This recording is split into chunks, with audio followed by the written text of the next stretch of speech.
Today on Locked On Red Wings, hockey is back, and so is Moritz Seider.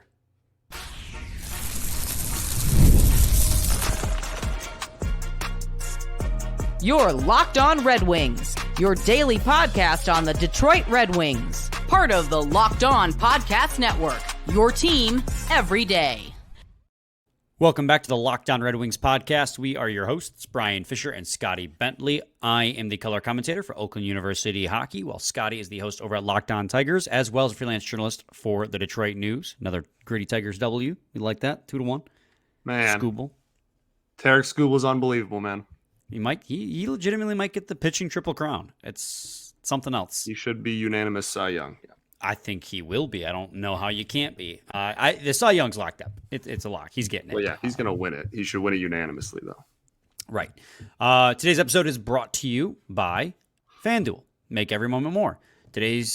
Place your first $5 bet, and you'll get started with $200 in bonus bets. Guaranteed. Visit FanDuel.com to get started. Also want to thank you guys for making Locked On Red Wings your first listen every day. We are free and available wherever you get your podcasts, and of course on YouTube, part of the Locked On Podcast Network, your team every day. Kind of a mixed bag for you guys on today's episode. First and foremost, Moritz Seider is back in the States. It was Tuesday as we recorded this. That's when he was at the Tigers game. So he was at the Tigers game. It was reported he'd be back on Tuesday. He was. He had a media availability. Then Derek Lalonde had a media availability. And go figure, a lot of the questions were about Moritz Seider, but a couple also about just broader training camp in general. So we'll talk about those two media availabilities. And then in segment 3, we got hockey to preview. Chicago Blackhawks in Chicago Wednesday, first preseason game of the year. So hockey is back-ish. Wow. Really fired people up with that one. I mean, it's hockey, not regular season hockey, but it's still hockey you're going to be able to watch, which is exciting. Very exciting. Scotty, let's begin with the Moritz Seider media availability. And really, there's just the one quote we want to focus on from that availability, because the rest of it was kind of just like normal player talking to the media type stuff. The question in general that he was asked, if there's heightened expectation, heightened pressure now that there's a big number next to his contract. And he said, essentially, when I was taken in the first round, 6th overall, people said it was a reach, and I proved people wrong. Now there's people probably saying again that I'm making too much money, and so I'm looking forward to being able to prove them wrong again. And that's basically how I always play my game, which I don't know about you, Scotty, but you love a guy who is always looking for a reason to have a chip on his shoulder, always looking for a reason to continue driving himself and pushing himself. And he's right. There are people out there who are saying that his $8.55 million is far too much for what the caliber of play that the Red Wings have received is. Obviously, we've gone to the end of the world and back defending his play and the reasons for that play. But I love to hear that he signs this contract and is immediately looking for haters to prove wrong, to keep himself driven to continue to get better. Yeah, man, absolutely awesome. And to piggyback off of our conversation yesterday, that's what you want to hear out of a core piece too, right? Like that's the kind of mindset you want to hear out of somebody that you are building your team around. You want somebody who's consistently trying to get better and wants to be the one of the best players on the team, be worth the money and the years and the term and everything that he's getting paid, etc. So yeah, really cool. I think, and I know that we're going to talk about kind of the usage side of things. I'm really fascinated in that aspect of it, just because it was so dramatic last year, which we've covered at length, and I don't have to go down that rabbit hole again, because I think we're going to talk about it here in a second anyway, but just kind of his mindset towards, I'm the number one defenseman. I want to be thrown into the toughest situations kind of thing and still succeed on the other side, I think is really, really cool and really telling about the kind of person he is as well. Yeah, and we talked a lot about that too at the end of the season, where he mentioned that, right? Like, he's willing to do whatever it takes for the team to win. And if that means taking on the toughest minutes in the NHL, he's going to do that for the team, which, again, just is another reason why he's honestly a perfect candidate to get a letter. Like, he's the ultimate team player, and he's always looking for always looking at ways to continue to be super driven in the game of hockey. Which, I mean, I guess kind of perfectly transitions to us into the Derek Lalonde comments that were made today. And one of the big questions he was asked is whether or not Moritz Seider's usage will be changed. If Derek Lalonde could foresee Moritz Seider's usage being changed at all with the fact that he was given the hardest minutes last year in the league.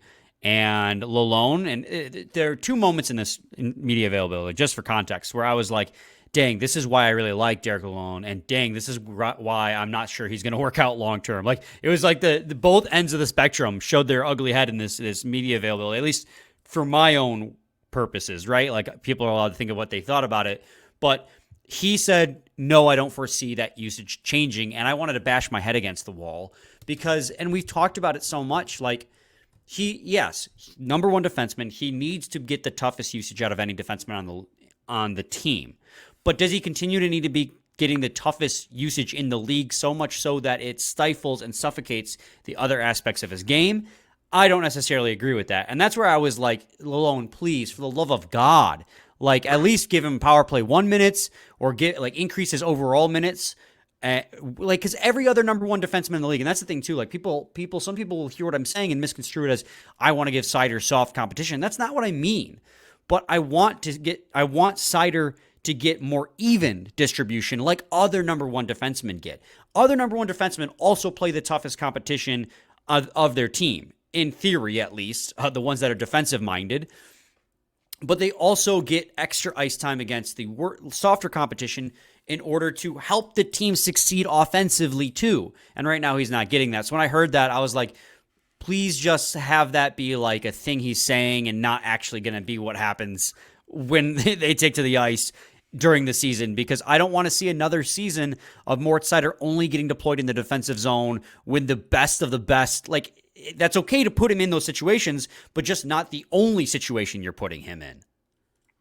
Yeah, and that again, as I said, that's been a conversation we've had about a million times on this show. I'm with you in the sense that I would like to see him put in at least some situations where he can flourish a little bit more as far as, point production goes. But I do think, like I said, it's important that his mindset is like, I'm gonna be great no matter what situation they put me in and what situation the loan puts him in and whatnot. But man, it is almost humorous at a point. What like how we've shown the chart on this show a lot, right? Where he is so unbelievably on his own, right? Like you can give him more situations to be a part of the offense or to produce points without taking him away from the amount of situations he's in against the best competition on the other team. I just think that there's a little bit of wiggle room there. I find it hard to believe that the Wings are just the only situation in hockey where, we can't figure out a way to get him a little bit more easy minutes sometimes. But it is what it is. We'll see what happens. I do think that there's a chance that it's just kind of like coach speak early in training camp and whatnot, but only time. And that's what I'm hoping for. Because again, like just the 30-second recap, right? The too long didn't watch. He does need to get the toughest competition on the team because that's what he is. I just don't want him to only get the most difficult competition. Right. I just want it to expand a little bit. The thing that he said that I was like, this is why I love Derek Lalonde, is because they asked about the situation of the contract negotiations for Moritz Seider and like what was that like starting camp without him and like the progress over the summer. And Derek Lalonde basically emphasized like, it's tough when you're a coach in that situation because you can't play favorites, right? Like because he's one of your players, but you also work for your general manager. So basically what he made sure he conveyed and the coaching staff conveyed to Moritz Seider is that they appreciated him as a player and his value to the organization, and they appreciated him as an individual as well. And I just love, that's the one of those things about Derek Lalonde that I really, truly appreciate is that he clearly cares for these players, not just as their value pertains to on the ice, but as they are as human beings. And I think that's why so many of his former players come out and talk about why they love him so much, because he does genuinely care for these players. And so when he said that, I was like, this is why I really like this coach and I want him to succeed. So yeah, in a 12-minute interview, I was like both super happy with one of his responses and I was like, oh, please no, with another one of his responses. That's how it goes sometimes, man. It's how it be. All right, Scotty, we're going to head to a quick break. When we return, we'll cover some of the other Derek Lalonde comments. We'll talk about the lines during training camp because we had two groups take to the ice, and one group looked a heck of a lot more NHL ready than the other. So we'll talk about that in segment 2 of Locked On Red Wings. Got to talk to you guys today about FanDuel. Hey, NFL fans, you can start the season with a big return of FanDuel, America's #1 sportsbook. So when you get a hunch in the middle of the game, you can check out the latest stats, view live play-by-play, and so much more on the same page where you place your bets. You'll get started with $200 in bonus bets guaranteed when you place your first $5 bet. That's FanDuel.com. Segment 2, Locked On Red Wings podcast. Scotty, what else from Derek Lalonde's presser stood out to you? Not a lot. I think that those were really the two main points. I mean, I like how he talks about Moritz Seider, and because it vindicates how we felt about him, right? Like this is a guy that a lot of I don't know about if I'm going to say national media, but just fans of other teams were kind of poking holes in and being like, oh, like he's, the advanced analytics or whatnot, say that he's not that good and doesn't deserve whatever. And the fact that the people that are in charge of the Red Wings are in agreement that he is really good and incredibly talented and deserves what he got paid, I think is not only vindicating just from like a fan perspective, but also really nice, obviously from a hockey perspective, just to know, okay, well, we're locked in, loaded. Again, back to the conversation yesterday about him being a part of the core. They kind of talked about that and like him being like, yeah, this is going to be a guy that we want to be a fixture in the lineup for years to come. So yeah, nothing really else crazy. It was mostly just talking about how great Mo is, which is something that's always kind of fun to talk about. So yeah, I did like too, like they harkened back to the question from Sunday about Moritz Seider and Edvinsson playing together. Yeah. And they asked like, are we going to get to see that in preseason games? And Lalonde goes, yeah, we will. And I'm like, let's go. We get 6'4", 6'6", get that chemistry built up. Cause it feels like, oh my God. Okay. Preseason Brian, calm down. Don't want to get ahead of myself. Take a deep breath, bud. Dude, I just get so excited thinking about what could be that sometimes I'm like, all right, Brian, it's preseason. Like, let's not take everything so literally. Could even be a boat. But that being said, Scotty, Moritz Seider and Simon Edvinsson, like, it makes sense that they'd get looks in preseason. But the idea in the back of my mind that maybe they're accelerating these two being a pair together much faster than I had personally anticipated gives me so much unbridled joy. Like the thought of those two being on a pair together gets me so excited. Now the fallout of that being Sherratt and Petrie back together on the second pair, not so excited. But we'll keep to the happy thoughts right now. And I look forward to seeing Edvinsson and Moritz Seider together as a pair throughout the preseason and hope that they're good enough to stick come the regular season. But again, just because we see it in preseason doesn't mean that's going to be what happens in the regular season quite yet. I love how you're saying all this to convince yourself, and we're all listening to you like, yeah, dude, we know. And you're just having to say this to calm yourself down. I know how I am. I know I get super excited at the idea of things, no matter how far-fetched they may be. So the last thing with the Derek Lalonde stuff, and it blends nicely into the conversation we are having about the groups that hit the ice. There were two separate groups that hit the ice during training camp on Tuesday. The first one was like a pretty NHL heavy group, being Raymond, Larkin, DeBrincat, Kane, Comfort, Tarasenko, Rasmussen, Kopp, Fischer, Berggren, Veleno, Mott. The PTO, Watson, Sherratt, Cider, Edvinsson, Petrie, Mata, Gustafsson, Johansson, Hole, Talbot, Husso, Lyon. Pretty much your entire team last year plus Austin Watson. And so my question to you, Scotty, is should fans read anything into the day one group back in Detroit being chalk? Yeah.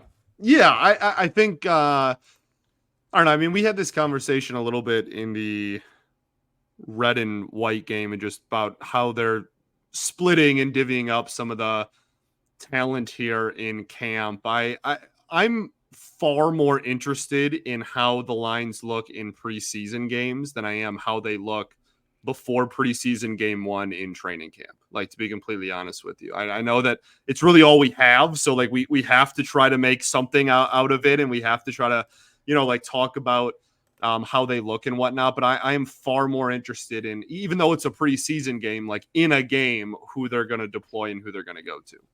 Yeah, and the second group, for what it's worth, was Mazur, Dries, Snively. That was the line in the red and white game that really popped off for Team White. Soderblom, Casper, and Brandsegg-Nygard. Those are two wingers with size on either side of Marco Casper. Danielson, Chason, and Lombardi.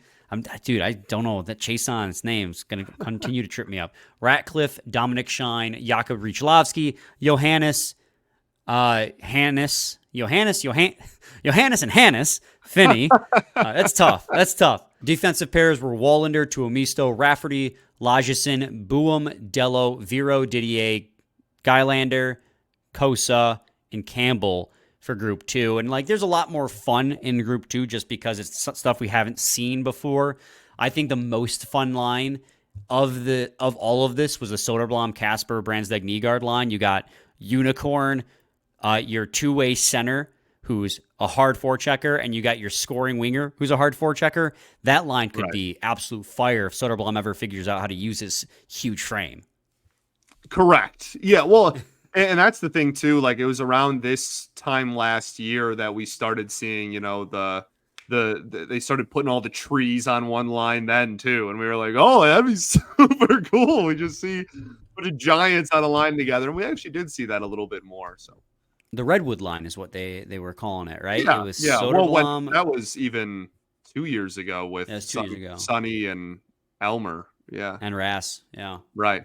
But last year, too, I mean, they got really, I think that's just kind of a staple of the, I don't know, training camp and like of the preseason. They're like, we're just going to put all the biggest guys on the ice together and just see if this is going to work. Right. Yeah, I mean, to your point earlier, there's not really a lot to read into with any of this, especially like I know people probably wanted to see Mazur or Casper or Danielson or MBN pop up into Group 1 for Tuesday on training camp, but also like there's more days of training camp ahead. There's a bunch of preseason games. Like right now, they're just keeping it as chalk as they try and figure out who to give shots to, and so. There's really just, as much as our job is to read into training camp things, there is nothing to read into here. Right. Even if I want to read into things because I'm crazy. Right. I agree with you. If I'm not reading into things, then there's nothing to read into because I will. That is really the marker, I would say. Yeah. We're going to head to another break. When we return, we'll preview a hockey game, or I guess as best we can for when we don't know who the heck's going to even be playing. So stay tuned for that in segment 3 of Locked On Red Wings. Today's episode is brought to you by Indeed. We're driven by the search for better, but when it comes to hiring, the best way to search for a candidate isn't to search at all. Don't search, match with Indeed. If you need to hire, you need Indeed. Indeed is the matching and hiring platform with over 350 million global monthly visitors, according to Indeed data, and a matching engine that helps you find quality candidates fast. Ditch the busy work. Use Indeed for scheduling, screening, and messaging so you can connect with candidates faster. Leveraging over 140 million qualifications and preferences every day, Indeed's matching engine is constantly learning from your preferences, so the more you use Indeed, the better it gets. So join more than 3.5 million businesses worldwide that use Indeed to hire great talent fast. And listeners of this show will get a $75 sponsored job credit to get your jobs more visibility at Indeed.com/lockedon. Just go to Indeed.com/lockedon right now and support our show by saying you heard about Indeed on this podcast. Indeed.com/lockedon. Terms and conditions apply. Need to hire? You need Indeed. Indeed you do. Segment 3, Locked On Red Wings podcast. Scotty, the Red Wings play their first preseason game tonight, 8 p.m. Eastern in Chicago at the United Center against those pesky Blackhawks.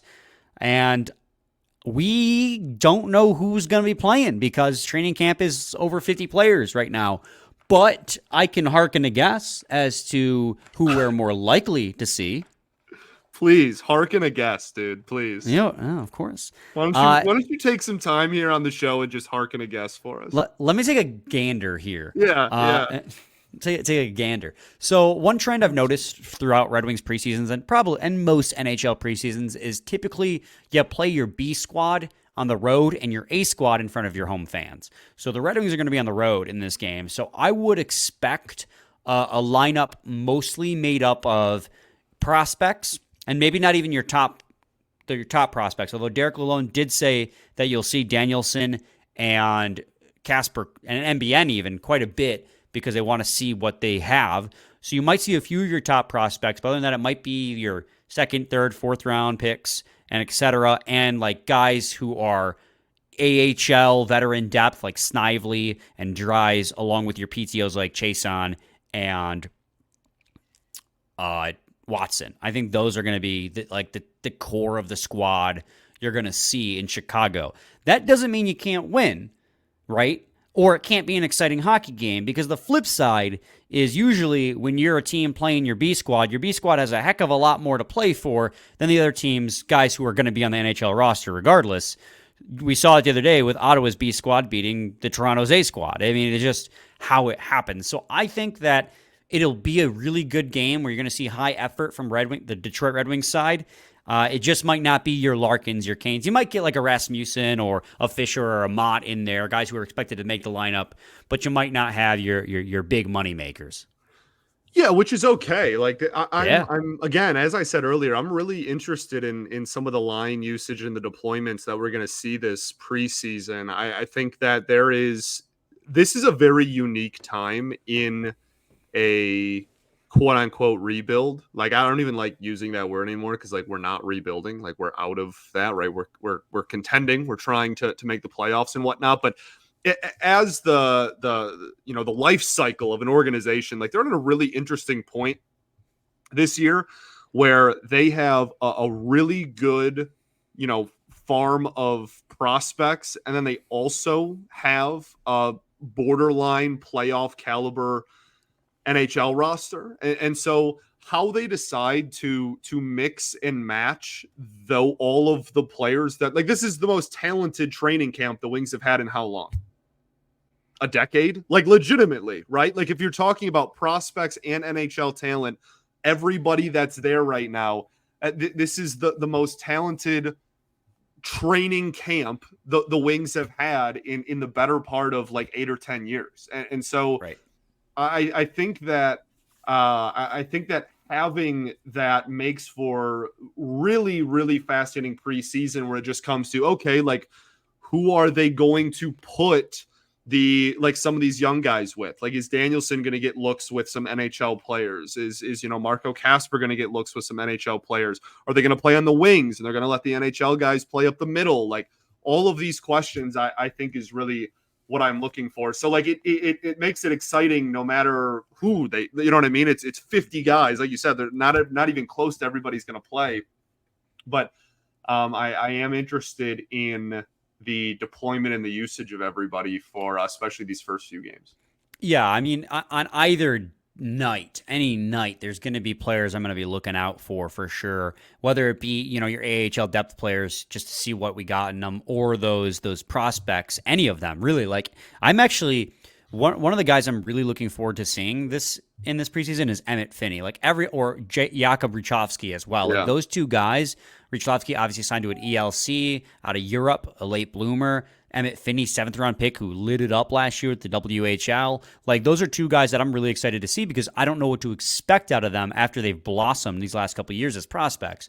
So, like, I would expect those guys to play in the road games, but they're going to be guys I'm going to be looking for. Like, there's good in almost any preseason game, because at the end of the day, you're not winning a Stanley Cup or losing a Stanley Cup in preseason. You got to look for the positives in any of these games, and there's almost always one or two players that stand out in these. Absolutely, and we will be overreacting to them here after every preseason game. I will be. You'll be laughing at me. Yeah, but then when you're gone, I'll do it. I'll overreact for you. I'll be like, hey, I'm going to act as Brian right now. That's going to be a segment. I'm going to do the Brian overreaction of the day while you're gone, and we're going to talk preseason overreactions. What would Brian say segment? I like that. Right. I like that. Yeah, so I guess I'll say it. I haven't told the people yet, but I can say it now. I'll be gone Mondays through Wednesday next week for the people's purposes. I know that our recording schedule is a little bit different than when they hear us, but Monday through Wednesday will be Scotty solo because your boy is going to be getting married and won't be in town following that. So proud, so inspirational, man. Thanks. I'm totally not stressing out about it. She's an absolute trooper. She putting up with me? Yes. Yeah, yes, she is. Right. That is what I was implying. Yes. Are you helping or hindering is a common question around this household. And the answer is usually hindering. Incredible. No, she's the best. We'll have to. We obviously will. We'll get a locked on wedding picture on the day of. Yeah, locked on wedding. I like that. Locked on wedding. I was trying to think of another word to throw after that, and I couldn't think of one. Well, you can't not locked on red wedding because that'd be bad. No. That's for all the Game of Thrones people out there. That's not going to work. No. So, I'm obviously I do a solo show every day over at Tigers, so we will not miss a beat here, but we will be without Brian for a couple of days as he's off in love in paradise. So watch our view count just skyrocket while I'm gone. I don't think that's going to happen, but I appreciate the sentiment. You'll have what? A lot of preseason games to talk about. Yeah. They play Friday and Saturday and Monday. Tell Allie too. You guys really couldn't have picked a more clutch time to get hitched, because I'm not going to be strapped for content. That's for sure. Getting married on a Sunday and the Lions play on a Monday. It worked out in a lot of different facets. Just absolutely beautiful. Yes, sir. All right, Scott, do you have any final thoughts? We ball, baby. We do ball. We'll be back with a new episode tomorrow, recapping the first preseason game. Same time, same place. It's your team every day. Every day.